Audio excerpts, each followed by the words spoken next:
guess everybody's here is going to be here, I guess. So we'll get started in just a couple minutes. Everybody want to take a quick bathroom break or there's snacks up at the bar?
Well, I guess that's it.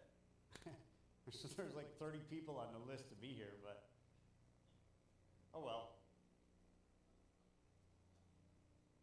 Yeah, there seems to be a little confusion about the bus and maybe they're running behind or ahead or something. Yeah. All right. So we'll get started. So my name is Rob O'Connor. I'm one of the co-founders of this space here, Elite Gaming Arena. It's an esports facility, but it's also an educational center slash high-tech event center. And what we're going to be going over today in this session, and I'll apologize for people that were in the earlier sessions, we're going to kind of hit some of the same things again. This microphone is super hot. We're going to hit a few of the same things again, but we also have a gentleman that is going to speak to you today. We're really excited about it. His name is Ivan. He's calling in all the way from Spain, and he is the CEO and co-founder or founder of eSportian.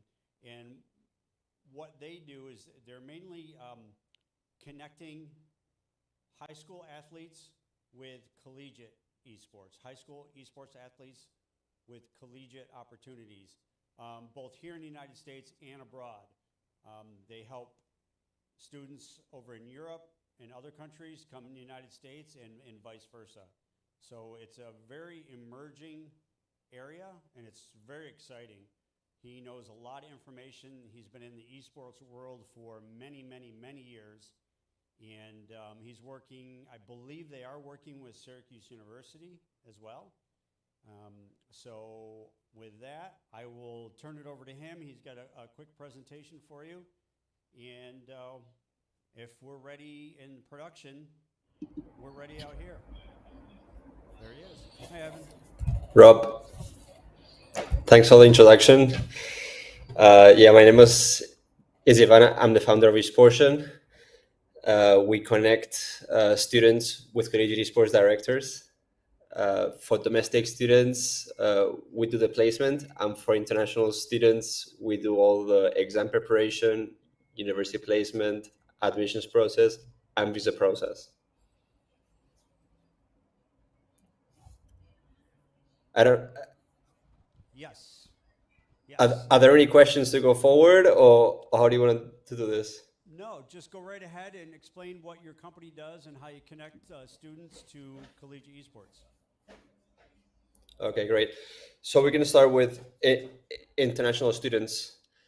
Usually, our students, because our focus is more on pro athletes,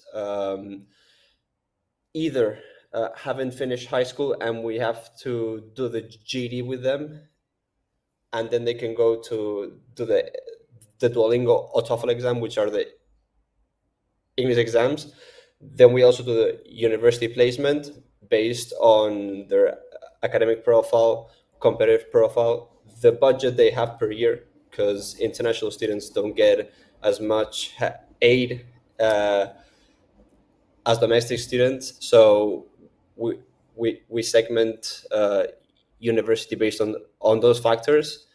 Then when they select the university, we also do the application process for them, all the admissions process, and the visa process. Once they're in the US, all the 4 years, or if they are doing a master's, the 1 or 2 years, we support them as well. Um, Students usually either finish high school, haven't finished high school, or are transfer students from universities. That's usually what happens. And now more and more within this recent years, uh, pro players are starting to realize that well, in some video games, the money is starting to dry out, and getting an education is a more viable path than continue to be pro in most video games. So like the competitive collegiate scene is improving thanks to them as well, and we always say to them, think about your 35-year-old self. You will thank yourself getting a degree, because they have a lot of soft skills and everything, but they need the hard skills. And if they don't get an education once they're, the competitive career is over, then they don't have much else.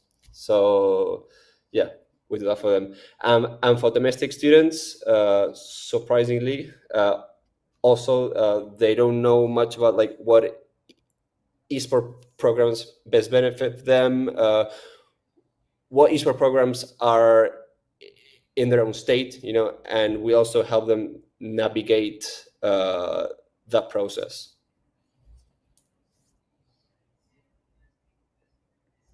Okay, awesome. Thank you. Now, we work with, here at Elite Gaming, we work with Syracuse University. Am I correct in that you guys also work with Syracuse University? Yes, we're connecting some players with them. Oh, great. Yes. So you're bringing players from overseas here? Is that what you're doing? Yes, and right now we're connecting a coach from the UK. He's an assistant coach for a pro team, and he wants to do his master's in journalism. And yeah, the same thing. The Overwatch scene, I don't know if you're aware, the pro scene is kind of like done. So like the collegiate scene is still like very active. So he wanted to have the chance to like continue his studies, leverage his coaching skills for Overwatch, and get a scholarship for it, and continue his master's degree. That's awesome. So Mhm. a key point, a key takeaway from all this is that esports is worldwide, and there's opportunities across the world for anybody looking to get into and play esports and go to school and play esports, whether they're going to enter the gaming space or engineering or any other space. It's accessible worldwide, and our students here can travel abroad and play esports, correct? Yes, especially more in the Nordic countries. In Spain, where I am, there's one university. It's UCAM, like in Murcia, but like more like in Germany and more in like the Sweden, Norway, Denmark. Like it's an extracurricular activity. It's very well developed there, and there are like high schools and universities that also offer esports as an extracurricular activity, and there's even leagues and college teams. In regarding competition, US and Canada's catching up more than any other part of the world. But there's also like opportunities abroad. Great. Now, would you say the U.S. is behind Europe and Asia right now as far as esports goes and collegiate opportunities? I mean, South Korea has been doing it a, a long time, but also the US, the structure is it's very well structured. They had well they had a similar model from traditional sports. They started to do esport programs. Some of them fall under athletics, some don't, but the ones that do, follow a very similar structure than traditional athletes, and the recruitment is different, but all the rest of the process is the same. Gotcha. Like all the visa admissions process, the exams you have to take, and everything. Gotcha. Is there anything that you would suggest for high school students looking to continue their esports career into college? Is there anything particular you would suggest they do? Yes, get as a higher of a GPA as you can, because esports scholarships are there. But if I have to make an average of like what do universities offer more, academic scholarships or esports scholarships? And most universities do offer more academic scholarships. Although there are those universities, that offer full ride tuition, but the higher the GPA of a student, the more universities he can apply to and get accepted in, and the more options we'll have. Gotcha. So GPA first, gaming second. Yes, in every university, there are students first, and then they're gamers that like to compete. Right. Yeah, not also like in a collegiate esport program. There's not only scholarships for competition. Uh, Many sport programs offer work opportunities in content creation inside the program, event management, social media, just to name a few. Right. There's lots of ancillary careers associated with the gaming industry that students can pursue. Yeah, that's awesome. Yeah, at least develop some degrees that the students are studying. They can apply it in the esport program. Although most of our students do study like STEM related degrees.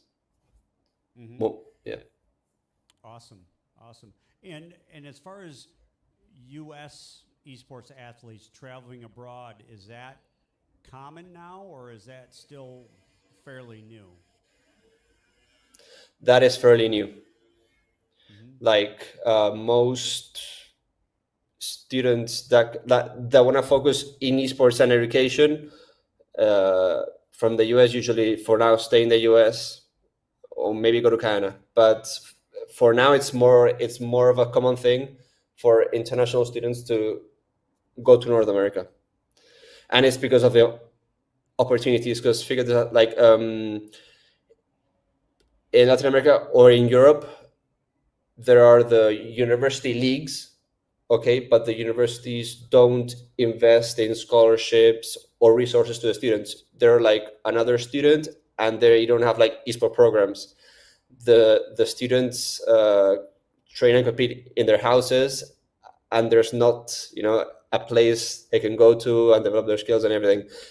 And yeah, there are some prize pools in the university leagues, but they're not very significant.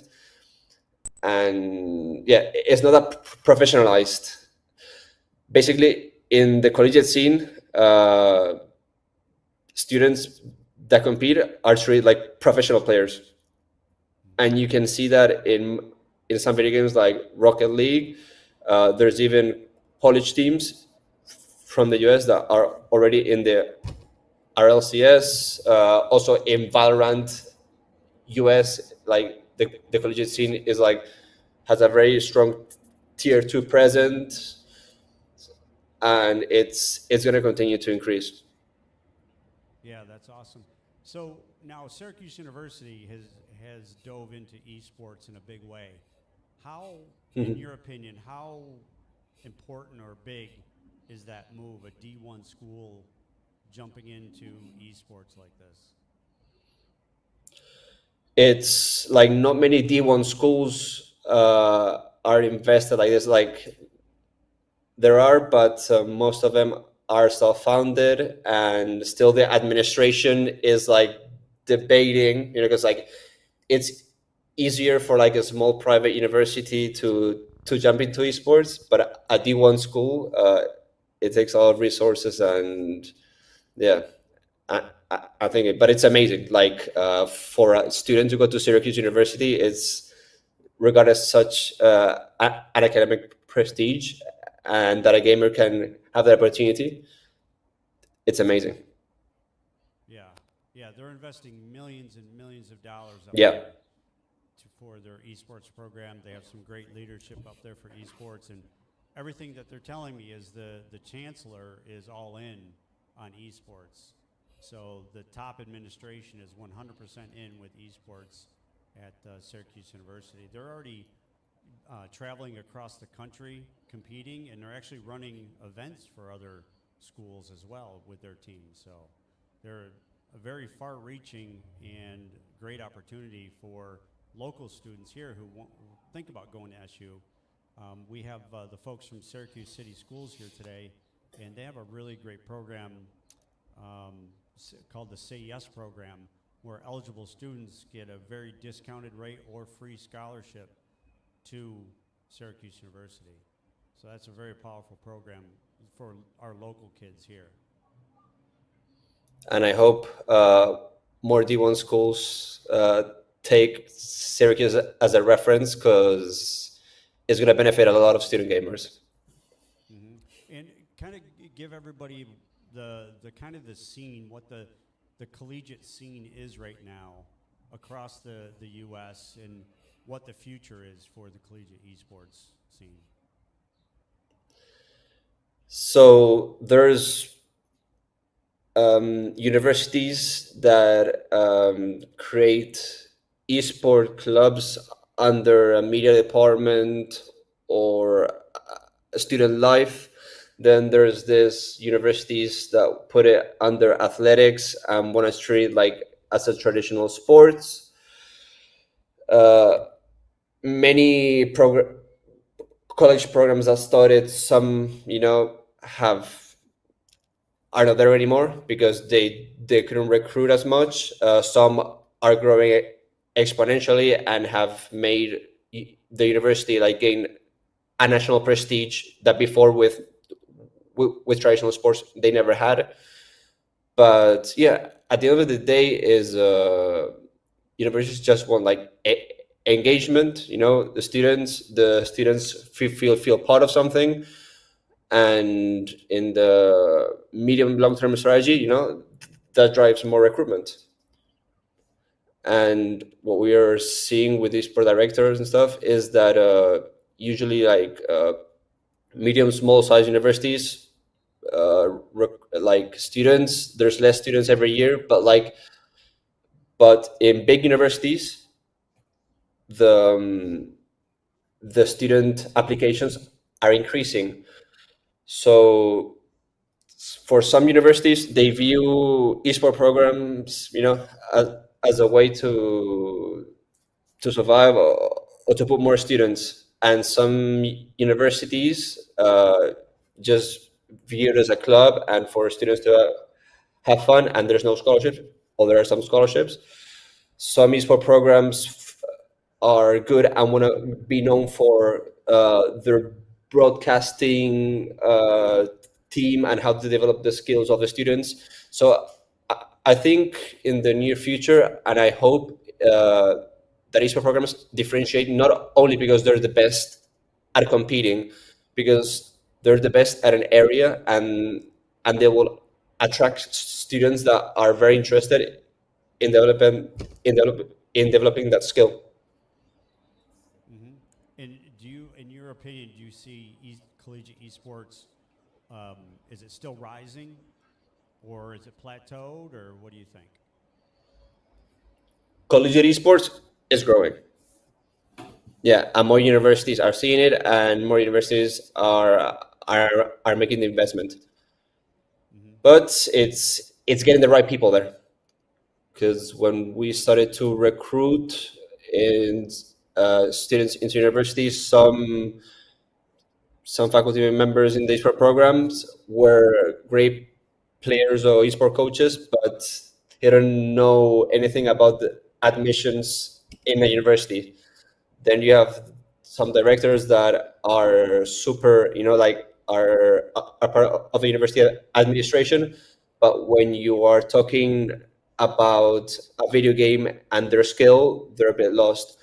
And then there's those programs, that have faculty both that know like all the admissions visa process and have experience in the competitive scene, or at least know about video games and know how to detect the talent. Right. So there's going to be a lot of career opportunities, it sounds like, for people Mhm. working at universities that are well versed in esports. Yes, yes, yes. Awesome. The Yeah. Go ahead. You go ahead. No, I was going to say, I was going to, do you have anything else you'd like to say? Or if anybody here has any questions at all? I would Covered a love lot of stuff. to answer some questions. Yeah, we covered a lot of stuff. I think everybody's just kind of soaking in. This is brand new for a lot of folks, so we just threw a lot of information at them. So with that, I guess if no more questions, we will let you get back to work in Spain. Right What now, time is it over we there? just find the smallest streamer. It's 8:15 p.m. for me. Did I hear a question? Nope. I No. don't know. Some audio Okay. just spilled in from somewhere. I think we're Okay, good to all go. good. Well, thank you very much for your time. I appreciate it very much. Thank you, Rob. And if you guys have any additional questions, you can add me on LinkedIn. It's my name, and I'll be happy to answer your questions. Wonderful. Thank you so much. Have a great day. Thanks, Rob. Get switched back over. Awesome. Cool. Well, that's pretty cool. Kind of gives you a little international flavor. Esports isn't just in the States. It's huge over in Europe. Like you said, the Icelandic states or countries, believe it or not, are huge into esports. And there's great opportunities for our students to go over there, and those students come over here to study whatever subject they want, but they can be involved with esports. We'll do a quick, for people that weren't here this morning, we'll go over just a quick synopsis of what the esports and gaming ecosystem looks like. And then the folks from SU couldn't make it. I had them scheduled to be here, their esports team, but it's their first day of classes, so they got all wound up there, up on the hill. So just a real quick, esports and e-gaming, if you take nothing else away from this, don't call it e-gaming in front of students. They'll think you're a poser. They'll think you don't know what you're talking about. So call it esports, not e-gaming. So we'll just go over the gaming industry real quick. The gaming industry and esports are actually two different things. They're one and the same, but separate. Gaming is just a general term for tabletop games, card games, board games, video games, anything you can think of like that, from Monopoly to Tetris, anything like that. Esports is a competitive side of video games where teams or individuals match up and they compete head-to-head usually in games that are either time-based or score-based, and that's how they determine the winner. We got this really cool video we'll show you in a sec too. So the gaming industry, just so you know the size, the scope, and scale of the gaming industry and why it's worldwide. So over here, music industry, 26 billion, movie industry, 33.9 billion. They add up to be 60.1 billion. The gaming industry is 184 billion. So more than double the size of these two industries combined, right? In the United States alone, it's 57, almost $58 billion industry. That tells you how many people game in the world. And this is who games. 3.24 billion gamers worldwide. That's nearly 40% of the world's population identify as gamers. There's nothing in the world, there's no other activity in the world more prolific than than gaming. Like soccer is probably the biggest ball sport in the world. That's a fraction. It's only like in the millions of people that participate in soccer.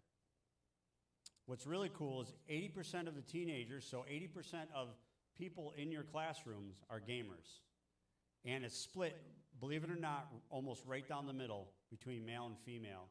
They tend to gravitate towards different games. The guys tend to gravitate towards more competitive games. The girls tend to gravitate more to adventure games and role-playing games and things like that. But it's still gaming. So this is a really interesting statistic. So everybody's heard the hype about the Deadpool Wolverine movie, and they just hit $1 billion. They set a record. So for every dollar that they spent at the box office, gamers spent $6.43. So Deadpool made $1 billion in the last month. Gaming made $6.43 billion in the last month. This shows you the scope and scale of the gaming industry. And gamers spend money. There's always a new skin to buy. Moms know this, right? You're nodding your head over there. Yeah. There's always new skins to buy, new DLCs, new downloadable content. So they're always coming up with new ways to keep audience engaged and to make the money.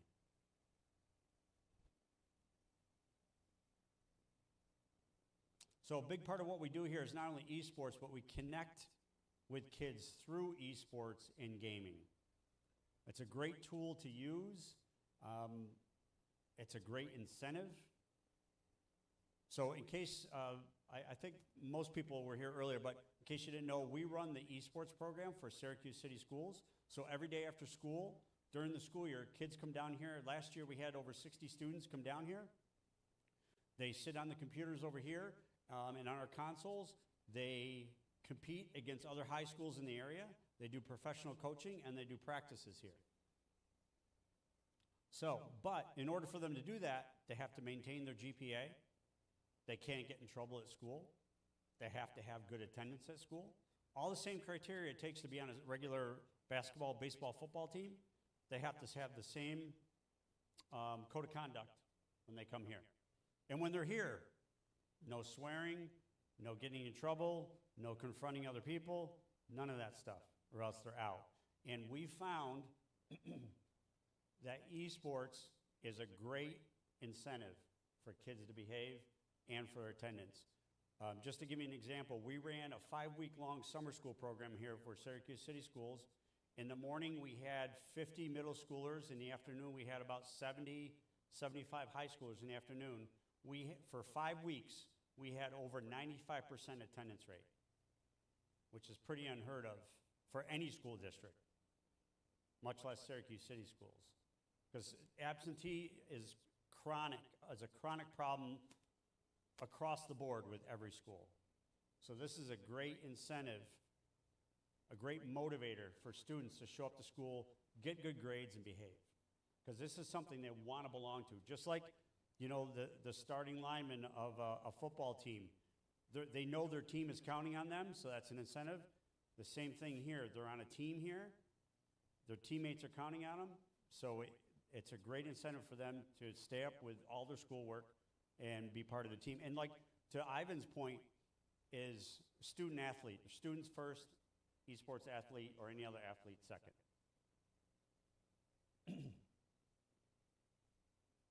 So, gaming stereotypes versus reality. So everybody, any kid you talk to now wants to be a content creator or a YouTube or Instagram poster, right? Making millions of dollars. Or they want to be a professional esports player, bringing in the big money. Or on the parent side, lazy and unhealthy, sitting around doing nothing, right? Well, all of those categories are about 1% of the gaming world. To be just like being a pro athlete, a professional football player, you talk to any high school football player, they want to be a pro player. But reality sets in after they get into high school and maybe to college. Only 1% make it. It's the same with content creators and professional esports athletes. Only about 1% make it to the upper level. I don't know, just a fun fact, the guy on the left-hand side there, excuse me, Tim the Tap Man, his name is, he used to live right over here in Cicero. He's one of the top streamers in the world right now. He played this one game.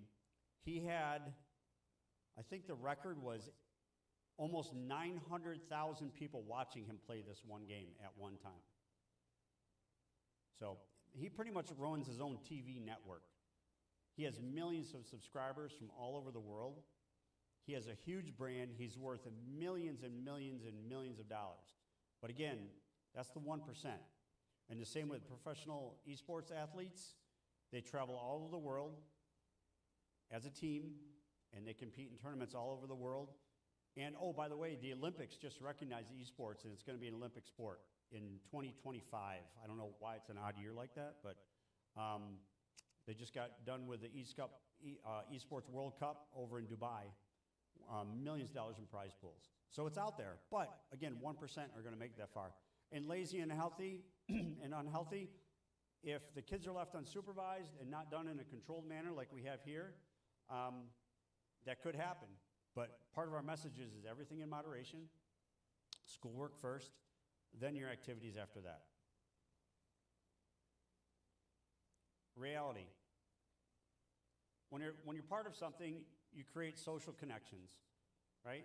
You're with your friends, you're doing something that you love to do, so you create those social connections, and you meet new people that you might not normally meet.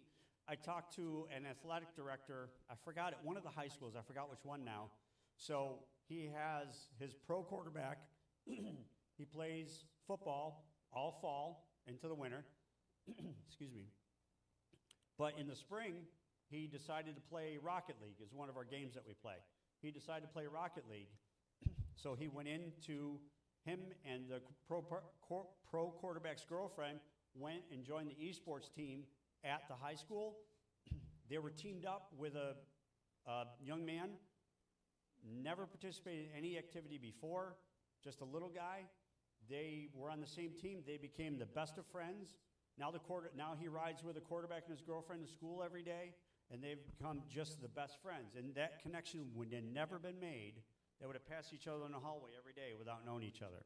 So esports is not mutually exclusive. Anybody can do it, right?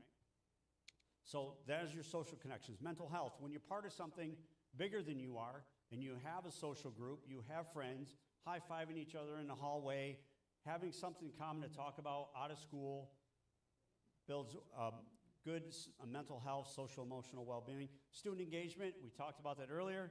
When they're part of something bigger, they're motivated at school, right? They want to be part of something bigger. They have an incentive to be participating at school. So you have the student engagement, scholarships. I think there's 800 schools nationwide that have about $25 million in scholarships last year. So they're actively recruiting and wanting to retain esports athletes because Another reason is they're usually good students. They're very good students, esports kids. Career opportunities, lots of career opportunities. I think we'll go over that a little bit later, but a lot of great career opportunities in the esports world and adjacent industries as well. Recognition and achievement, that's so important. You know, that's why college athletes, you know, they run through the tunnel and, you know, they get trophies and pep rallies and things like that. So we're giving esports athletes a little taste of that, what it's like. And that's a big reason why we built this facility. So back to my point about the 1%, we have a lot of conversations with parents and educators, and they're worried about their kids playing too many video games. Well, like I tell them, and every kid wants to be a content creator or a pro player. 1% make it there. But when they're in high school, participating in an activity that they love to do with their friends, right, it makes for a better high school experience. They're getting social emotional skills. They're getting employable skills like time management, problem solving, communication, right? And also, they're learning, you know, how to be a team leader, things like that. So they can carry those skills into college. Those skills will carry them into college and beyond. But my point is that if they're involved with something like esports, playing video games in high school, it leads for a better high school experience. And if they continue that on into college, it leads to a better college experience. Now, they probably won't make that 1%, but if your son or daughter or your student has a better high school and college experience and excels in those in high school and college, why not? If done responsibly, why not? It's the same as them participating in volleyball, basketball, baseball, football.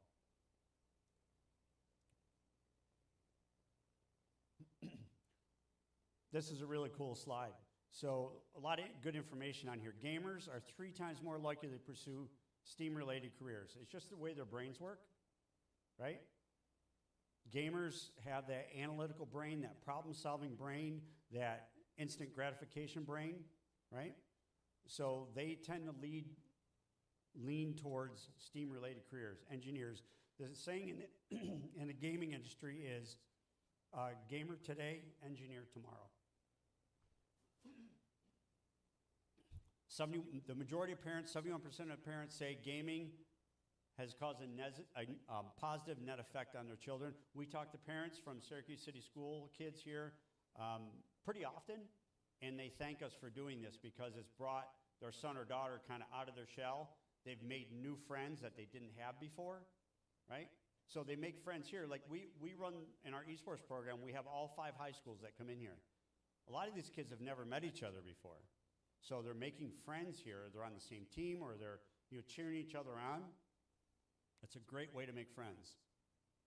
And this is the most powerful thing on the whole presentation. 80% of the students who sign up for esports in schools have never participated in a school activity before. That's a really powerful percentage. These kids are the ones that are kind of floating on the fringe. They're not really engaged with school. They're there sometimes. Then when they leave school at 2:30, they're not re-engaged with school until 7:30 the next morning. So these are the kind of the square peg round hole kids that don't have a friend group, they don't really fit in, maybe a little introverted, kids on the spectrum perhaps, kids with certain physical handicaps. They can all do esports, and that's the 80%. They're kind of not forgotten, but they're just trying to find their way through. My son has Asperger's. He's 26 now. They didn't have esports when he was in school, but he found marching band. And once he found marching band, he found his people, he found his tribe, and he was off. He loved it. Going on, band competitions. He loved to load the tractor trailer and all that sort of stuff. So we engage the esports kids the same way.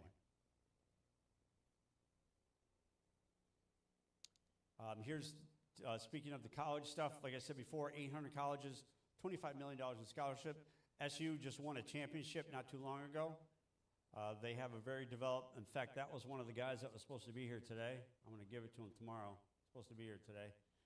Right there, too.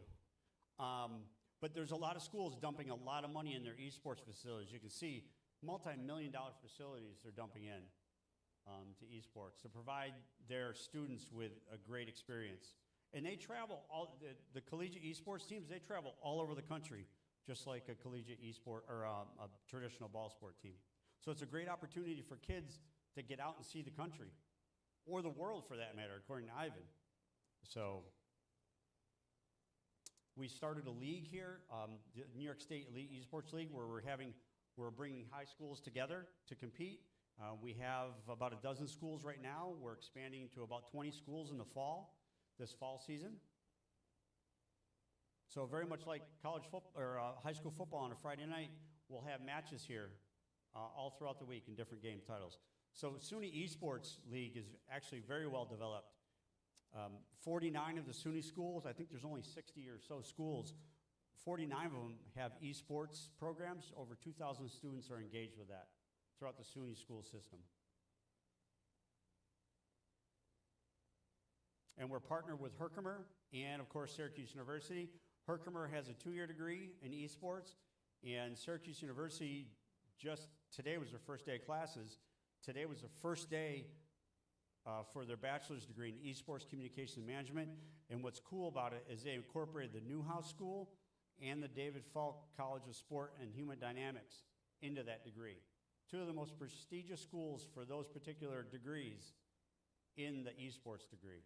So that's pretty powerful stuff. And again, SU is investing millions of dollars up there. So we took our Syracuse City School, some of our esports players down to Herkimer College. They invited us down to compete in a tournament. It was a great experience. The kids loved it. On the way down there, we asked some of the students, have you thought about going to college? What are your plans? Most of them said, or all of them said, well, really haven't thought about it, or mom and dad really aren't pushing the issue. I don't really know if college is for me. So we get down there. The college had a great food buffet put out. They gave the kids a campus tour. They toured their esports facility here, and then they competed in a tournament. On the way home, we asked the students again, what did you think? And every one of them said, yes, I could see myself going to college if I can play esports at college. So that was pretty powerful. We're raising digital citizens, so it's up to us to engage them on their level. We have to engage them on their level, or else they just don't listen to us. They don't want to hear it, right? So if we're on their level, and that's what esports does, it kind of levels the playing field. When we're on their level, now they're open to communication and open to ideas. And again, not e-gaming, esports. That's it. I think that's it. Yeah, that's it. Any questions? Cool. I answered all your questions. That's awesome. So if you guys want, you can jump on the PCs back there. We have some games preloaded on. We have Nintendo Switch with, I think, Super Smash and Wii Sports. And we got college football signed up over there. If you have any questions, come up to me or any of my staff. More than happy any questions for you. Also, any elementary, middle school teachers here? Got a couple? So we're doing field trips this year here. So we'll have a bunch of different programs to choose from. So we have a flyer right on the desk over there. There's also flyers over there if any of your students would like to participate in the Syracuse City School esports teams. This fall, we start September 30th. We start practicing on September 23rd, actually. And then we start in the matches on September 30th. If you think any of your students, or if you want to just post the flyer that's on the counter right up there, you can post it in your classroom. Students can sign right up on the Syracuse City website. We had, I think, over 60 players last season, so we can accommodate even more students than that. So, all right, if you have any questions, awesome. Thank you for coming. Appreciate it very much. Thank you. I hope we opened your eyes a little bit to what esports and gaming, the bigger picture.